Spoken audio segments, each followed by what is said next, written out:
1.8 million people applying for unemployment benefit last week, bringing the total number of job losses during the pandemic to 30 million.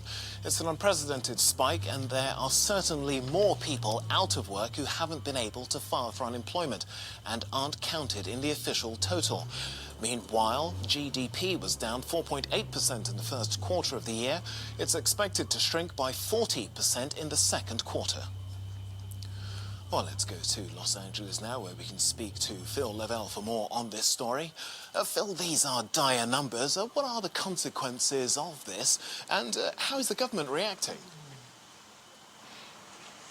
Quite simply, Tokes, it's putting money into the economy. So in the last few weeks, we've seen what are called stimulus checks arriving to most American households who pay tax, to give them money to put food on the table, to pay the rent, to try to keep people afloat while all of this is happening. We've also saw the government give money to small businesses to try to keep them going throughout this entire crisis. But these figures do not lie. I mean, nearly 4 million Americans out of work in the space of a week. And as you say, these are just the ones that we know about. There are many more people who may be undocumented, who may have just not been counted within these figures. If you put it this way, it's a lot of people, 30 million, but that is also the population of New York and Chicago combined, plus more. As for the president, I mean, he's striking a more optimistic note. He's saying in typical Donald Trump language, the economy will recover, and you know what? It will be better than ever before. But of course, there is very little he can do here to make this better. People are losing their jobs on a daily basis. Nobody knows when this is going to end. We are seeing some states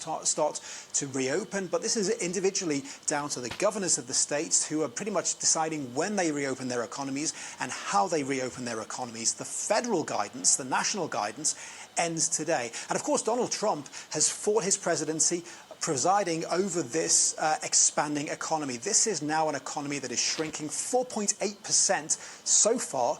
But of course, this only covers January to March. And for the first part of this year, coronavirus, Covid-19, was something that was a long way away. It was localized in China. Even in February, the president was saying this would never come here. It was only towards the end of March that we started to see concern. We started to see businesses forced to close down temporarily. The feeling is that the next 3 months, and of course these figures won't come out till July, but the next 3 months will be absolutely catastrophic. And of course, there's nothing the president can do to stop that.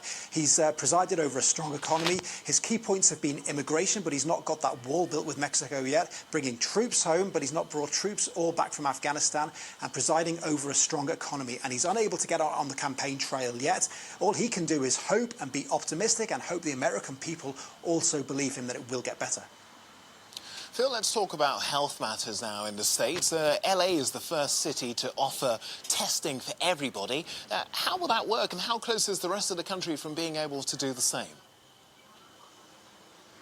Yeah, the first major city, and it's not just the city of Los Angeles, it's Los Angeles County, which is a sprawling metropolis, around 10 million people here. And these tests are being offered to everybody, not just health workers, not just those who work on the front lines, although they will get priority. You don't have to be showing symptoms. You can be asymptomatic but want to go for a test. Fairly simple process. I had a look this morning. You simply go to a website, you type in your phone number, your address, where you live, and it's a bit like booking a driving test. It gives you a list of local locations to go to. It gives you a time to pick, a date to pick within the next few days, and you simply drive up there. We're told that these tests are not the swab up the nose, which has been used elsewhere, which has proved to be quite uncomfortable for some people, and has also taken a while for results to come back. You drive up, you cough within a mask, they give you a swab, which you swab around the inside of your mouth, you put it in a vial, and then you get the results by text message. But of course, this gives some vague peace of mind. We've heard from the WHO that just because you test negative, having maybe had COVID-19, there's no evidence you won't get it again.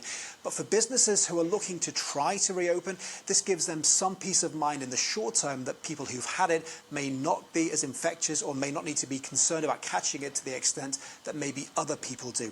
Of course, this is just Los Angeles. Depending on where you go in the country, it depends on where you're going to get the testing. But here in LA, at least, they are hopeful they can get more people tested ASAP. Phil Lavelle there with the latest from Los Angeles on the US efforts to fight the coronavirus. Thank you.